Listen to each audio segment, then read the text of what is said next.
ಗುಬ್ಬಿ ತಾಲೂಕಿನ ಡಿ ರಾಂಪುರ ಗ್ರಾಮದ ಹೇಮಾವತಿ ನಾಲೆಯ 70ನೇ ಕಿಲೋಮೀಟರ್ ಬಳಿ ನಡೆದ ಬೃಹತ್ ಪ್ರತಿಭಟನೆಯಲ್ಲಿ ಹೇಮಾವತಿ ಎಕ್ಸ್‌ಪ್ರೆಸ್ ಲಿಂಕ್ ಕೆನಾಲ್ ವಿರೋಧಿ ಹೋರಾಟ ಸಮಿತಿ, ನಮ್ಮ ನೀರು ನಮ್ಮ ಹಕ್ಕು ಸಮಿತಿಯಿಂದ ಮಾಜಿ ಸಚಿವ ಸೊಗಡು ಶಿವಣ್ಣ ನೇತೃತ್ವದಲ್ಲಿ ಯೋಜನೆ ತಡೆಗೆ ಹಮ್ಮಿಕೊಂಡಿದ್ದ ಬೃಹತ್ ಪ್ರತಿಭಟನೆಗೆ ಜಿಲ್ಲೆಯ ಹಲವಾರು ಮಠಗಳ ಮಠಾಧೀಶರು, ಜಿಲ್ಲೆಯ ಗುಬ್ಬಿ, ತುರುವೇಕೆರೆ ಹಾಗೂ ಇತರೆ ತಾಲೂಕಿನ ಸಹಸ್ರಾರು ರೈತರು ಬೆಂಬಲ ವ್ಯಕ್ತಪಡಿಸಿ ಭಾಗವಹಿಸಿದರು. ಗುಬ್ಬಿ ತಾಲೂಕಿನ 70ನೇ ಕಿಲೋಮೀಟರ್ನ ಡಿ ರಾಂಪುರ ಬಳಿ ಎಕ್ಸ್‌ಪ್ರೆಸ್ ಪೈಪ್ಲೈನ್ ಕೆನಾಲ್ ಕಾಮಗಾರಿ ನಡೆಯುತ್ತಿದೆ. ತುಮಕೂರು ಜಿಲ್ಲೆಗೆ ಹಂಚಿಕೆಯಾಗಿರುವ 24.5 ಟಿಎಂಸಿ ನೀರಿನಲ್ಲಿ ಒಂದು ತೊಟ್ಟು ಹನಿ ನೀರು ನೀಡಲು ಸಾಧ್ಯವಿಲ್ಲ.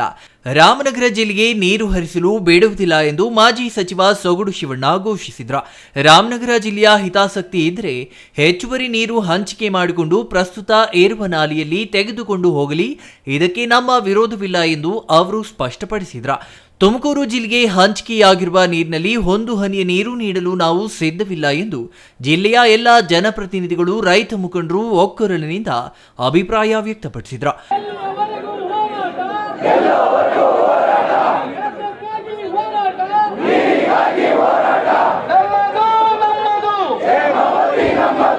ತುಮಕೂರು ಜಿಲ್ಲೆಗೆ ಹಂಚಿಕೆಯಾಗಿರುವ ಹೇಮಾವತಿ ನೀರು ಎಕ್ಸ್‌ಪ್ರೆಸ್ ಪೈಪ್ಲೈನ್ ಕೆನಾಲ್ ಮೂಲಕ ನೀರನ್ನು ತೆಗೆದುಕೊಂಡು ಹೋಗಲು ಒಂದು ಅಡಿ ಜಾಗವನ್ನು ಬೇಡುವುದಿಲ್ಲ ಎಂದು ಹೇಳಿದರು.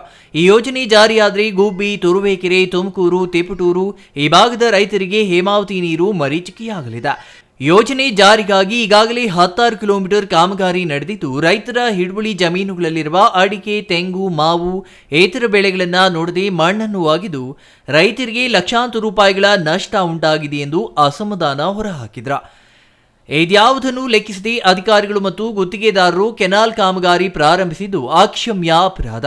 ಸಿಎಸ್ಪುರ ಹಾಗೂ ಇನ್ನಿತರ ಕೆರೆಗಳಲ್ಲಿ ಪೈಪ್ಲೈನ್ ಕಾಮಗಾರಿ ಅವ್ಯಾಹತವಾಗಿ ನಡೆದಿದ್ದು, ಪೂರ್ವಾನುಮತಿ ಪಡೆಯದೆ ಕೆರೆಯಲ್ಲಿ ಪೈಪ್ಲೈನ್ ಕಾಮಗಾರಿ ತೆಗೆದುಕೊಂಡು ಹೋಗಿರುವ ವಿರುದ್ಧ ಕಾನೂನು ಹೋರಾಟ ಕೈಗೊಳ್ಳಲಾಗುವುದು ಎಂದು ಎಚ್ಚರಿಸಿದರು. ಹೋರಾಟ ಮಾಡಿದರೆ ತುಮಕೂರಿಗೆ ಹೇಮಾವತಿ ನೀರು ಬರಬೇಕು ಅಂತೇಳಿ. ಆದ್ರೆ ಇವತ್ತು ಏನಾಗ್ತಾ ಇದೆ ಯೋಜನೆಗೆ?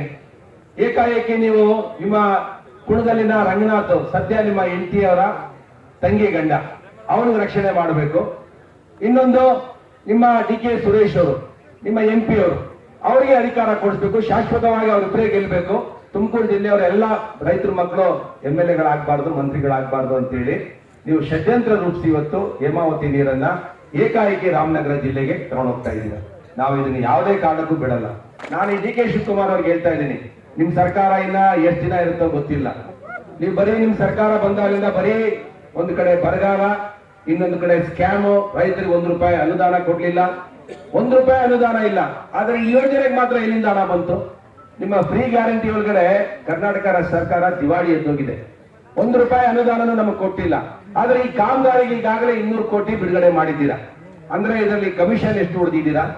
ಇದು ಯಾಕೆ ಹೇಮಾವತಿ ನೀರನ್ನ ನೀವು ಈಗಾಗಲೇ ಅಗಲೀಕರಣಕ್ಕೆ 700 ಕೋಟಿ ಹಣ ಕೊಟ್ಟಿದ್ದೇವೆ ನಾವು. ಇನ್ನು ಈ ಸಂದರ್ಭದಲ್ಲಿ ಹೋರಾಟ ಸಮಿತಿಯ ನೇತೃತ್ವ ವಹಿಸಿದ್ದ ಮಾಜಿ ಸಚಿವ ಸೊಗಡು ಶಿವಣ್ಣ, ಶಾಸಕರಾದ JB ಜ್ಯೋತಿ ಗಣೇಶ್, B ಸುರೇಶ್ ಗೌಡ, MT ಕೃಷ್ಣಪ್ಪ, ಮಾಜಿ ಶಾಸಕ H Ningappa, MD Lakshminarayan, Sudhakar Lal, Dilip, BS Nagaraju, Bettaswamy, Tiptur Lokeshwar, Shanthakumar, ಕೊರಟಗೆರೆಯ Anil Kumar ಇನ್ನೂ ಹಲವರು ಹಾಜರಿದ್ದರು. News bureau, CTV news, Chikkaballapur.